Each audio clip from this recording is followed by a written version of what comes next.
Premier cas clinique. Alors, une personne de 56 ans vient vous voir pour des lésions des mains apparues il y a quelques semaines. À l'interrogatoire, elle rapporte par ailleurs des douleurs articulaires, une perte de poids avec une dysphagie au liquide. Elle vous dit être essoufflée à l'effort. Cliniquement, vous constatez ceci.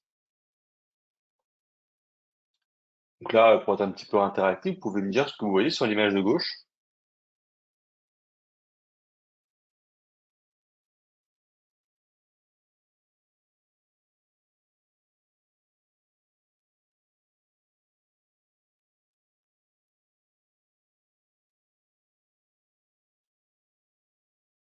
Ouais, tout à fait. Des ulcères pulpaires. Très très bien. Ok. Première question. Parmi les propositions suivantes, lesquelles chez votre patiente sont en faveur d'un phénomène de Raynaud secondaire? L'atteinte du pouce, l'âge de début tardif, le sexe féminin, la présence de cicatrices pulpaires, l'atteinte bilatérale. À vos votes.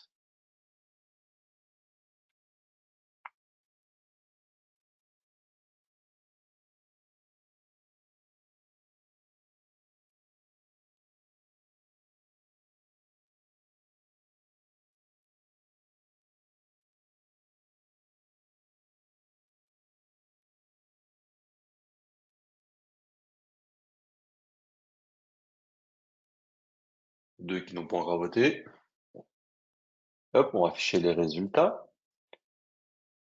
Donc, effectivement, vous avez tous raison. En général, le phénomène de Raynaud, vous connaissez bien les fameux drapeaux rouges qui vont vous faire évoquer ou rechercher en tout cas une cause secondaire. Et si c'était les réponses A, B et D.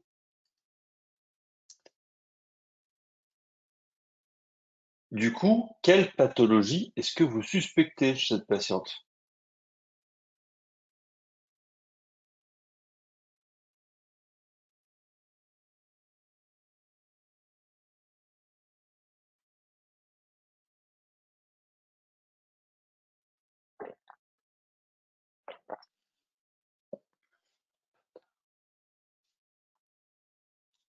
Ok, effectivement, hein, on va partir ici sur un tableau de sclérodermie systémique. Ensuite, question suivante. Quelles sont les caractéristiques principales de la sclérodermie systémique dite limitée? Atteinte cutanée des racines, phénomène de Raynaud, dilatation œsophagienne, pneumopathie interstitielle diffuse, présence d'anticorps anti-ARN polymérase 3.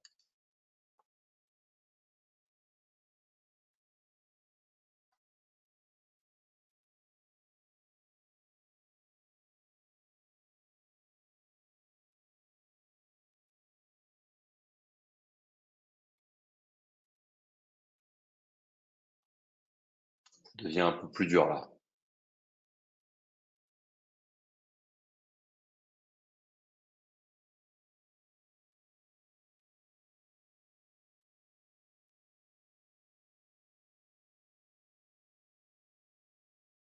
Allez, n'hésitez pas à répondre, vous inquiétez pas, de toute façon c'est anonyme.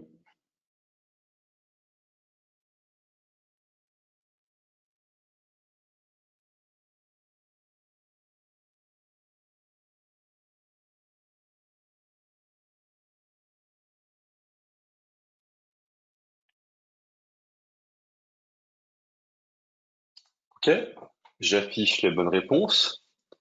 Donc, les bonnes réponses sont B et C.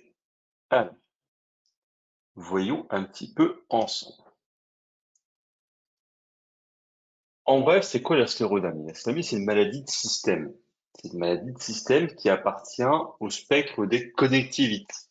C'est-à-dire que c'est le même grand spectre de maladies que le lupus systémique, la maladie de Sjögren, les dermatomyosites ou la connectivite mixte. Pour comprendre la sclérodermie, il faut comprendre qu'elle associe trois éléments. Un, de l'auto-immunité, c'est-à-dire la présence d'un auto-anticorps qui est quasi constante.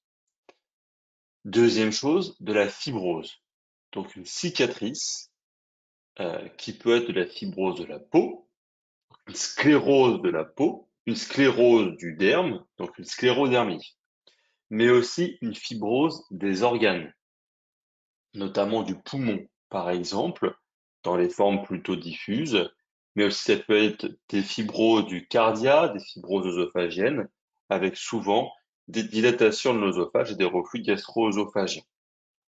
Et la troisième atteinte, c'est une atteinte microcirculatoire qui va donc toucher les petits vaisseaux, qui vont entraîner des constrictions de ces petits vaisseaux, comme le phénomène de Raynaud, mais on peut aussi retrouver d'autres composantes comme des télangiectasies, un estomac dit pastèque et des saignements digestifs, de l'hypertension artérielle pulmonaire ou de la crise rénale sclérodermique. C'est une maladie qui est considérée comme rare, mais qui n'est pas si exceptionnelle que ça, vous en verrez, qui touche principalement la femme avec un ratio qui est presque le même que celui du lupus, et un pic de fréquence qui est plutôt sur l'adulte d'âge moyen à début début âgé, c'est-à-dire 45-60 ans. Quelques facteurs de risque potentiellement évoqués par les chercheurs, mais qui sont probablement pas les seuls, comme l'exposition à la silice ou aux solvants organiques. Donc la physiopathologie, en quelques mots, pour faire simple, c'est une interaction entre les cellules endothéliales des vaisseaux, les fibroblastes qui vont former la fibrose et les cellules immunitaires. Donc on a bien les trois composantes qu'on a évoquées avant, les vaisseaux avec les cellules endothéliales, la fibrose avec la fibroblast et les cellules immunitaires, l'auto-immunité. Et en fait, on va avoir une sécrétion de substances vasoconstrictrices par les cellules endothéliales qui vont entraîner du coup la constriction des vaisseaux, mais aussi l'activation des fibroblastes qui vont proliférer. On va avoir en plus la production de radicaux libres qui vont accélérer le remodelage vasculaire. Et comme on a une vasoconstriction des vaisseaux et une perte des vaisseaux, on va avoir une tentative d'angiogénèse qui va être inefficace à la production de VEGF. C'est la même chose que dans la rétinopathie diabétique, où vous avez la perte des vaisseaux rétiniens dû au diabète, dû à l'atteinte micro-angiopathique du diabète, et du coup le corps va produire du VEGF pour faire de nouveaux vaisseaux, mais ces nouveaux vaisseaux, ils vont être mal conformés, ils vont être tout pourris, et ils vont saigner. Et ben c'est pareil dans la sclérodermie, c'est le même phénomène. Le diagnostic, il est permis grâce à des critères de classification. Alors, on vous dit tout le temps, et à juste titre, que les critères de classification ne sont pas faits pour diagnostiquer les maladies, mais pour classer les malades pour les études, ce qui est probablement vrai. Néanmoins, ils sont assez stéréotypés par rapport à la maladie. Donc, si vous les lisez, vous avez les critères globaux les plus fréquents de la dite maladie. Par exemple, pour la sclérodermie, un des critères qui suffit au diagnostic, d'avoir une sclérose cutanée qui remonte au-dessus des métacarpophalangiennes.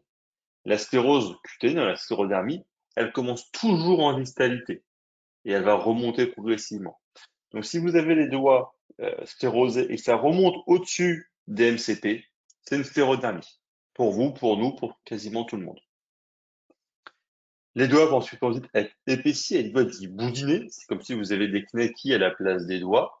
Et on peut aller jusqu'à la sclérodactylie, c'est-à-dire les doigts figés qui ont du mal à bouger. Je vous montrerai des photos juste après. Ensuite, dans les zones digitales distales, les ulcérations pulpaires, comme on le voyait sur la photographie tout à l'heure, mais aussi des éventuelles cicatrices pulpaires qui sont en fait la conséquence d'ulcérations pulpaires, des télangiectasies, qui sont des dilatations des vaisseaux superficiels cutanés ou muqueux, pareil, on trouvera des images. La capillaroscopie anormale, et là aussi, je vais vous expliquer un petit peu en détail. L'atteinte interstitielle pulmonaire, c'est-à-dire une pulmonale diffuse ou une hypertension artérielle pulmonaire qui n'est plus au programme. Le phénomène de Raynaud qui vous a eu vous vaut quand même 3 points, pardon. Et il y a 3 anticorps qu'on estime être spécifiques de la sclérodermie systémique. Les anticentromères, les anti-topoisomérases 1 et les anti-ARN polymérase 3. Notez que les anti-topoisomérases 1 s'appellent aussi des anti-SCL70. Alors, quand on fait la thermie systémique, et c'est écrit comme ça dans les collèges pour le peu que c'est évoqué, mais c'est évoqué comme dans beaucoup de collèges, la sclérodermie, on va souvent la diviser en deux sous-maladies. Celle qui va être dite sclérodermie systémique limitée, où en fait la sclérose de la peau, elle ne va pas remonter au-dessus des genoux ou au-dessus des coudes, c'est-à-dire que vous n'aurez pas d'atteinte des bras ou des cuisses, ça peut cependant toucher le visage. C'est très associé aux anticentromères et les manifestations principales viscérales vont être l'hypertension pulmonaire et l'atteinte œsophagienne. À l'inverse, la sclérodermie systémique dite diffuse va remonter au-dessus des genoux, au-dessus des coudes. Donc, on pourra avoir une fibrose de la peau au niveau de la cuisse ou des bras, mais aussi du tronc. Elle est plus volontiers associée aux anticorps anti-topoisomérase 1 ou anti-SL70, c'est la même chose encore une fois, mais aussi aux anticorps anti-ARN polymérase de type 3. Certaines viscères sont fréquentes, notamment l'atteinte pulmonaire, qui va être celle qui va grever le pronostic vital. Un petit tips, mais les anticorps anti-ARN polymérase 3 sont associés à deux choses. Un, à des cancers, donc à des sclérodermies paranéoplasiques, et deux, à la crise rénale sclérodermique, dont on va reparler un tout petit peu après. Dans l'atteinte cutanée, le réno, qu'est-ce qu'il faut savoir dessus? Eh ben, que le réno essentiel, c'est le plus fréquent et de loin. 9 femmes sur une sont touchées. Donc, c'est le même ratio que le lupus. Donc, c'est-à-dire que dans une salle où il y a 10 femmes, il y en a en général une qui a un réno. C'est très, très fréquent. C'est 5% de la population générale et 10% des femmes. C'est très, très, très fréquent. Le phénomène de réno essentiel, donc primaire, il commence jeune. En général, c'est avant 40 ans. Il est bilatéral, il est symétrique, il touche pas les pouces et il augmente lors des changements de température, notamment quand le froid s'installe. L'examen clinique, il est normal, notamment la manœuvre d'haleine est normale, il n'y a pas de signe de connectivite. Il y a souvent un sang familial, c'est assez fréquent, et la capillaroscopie est considérée comme normale.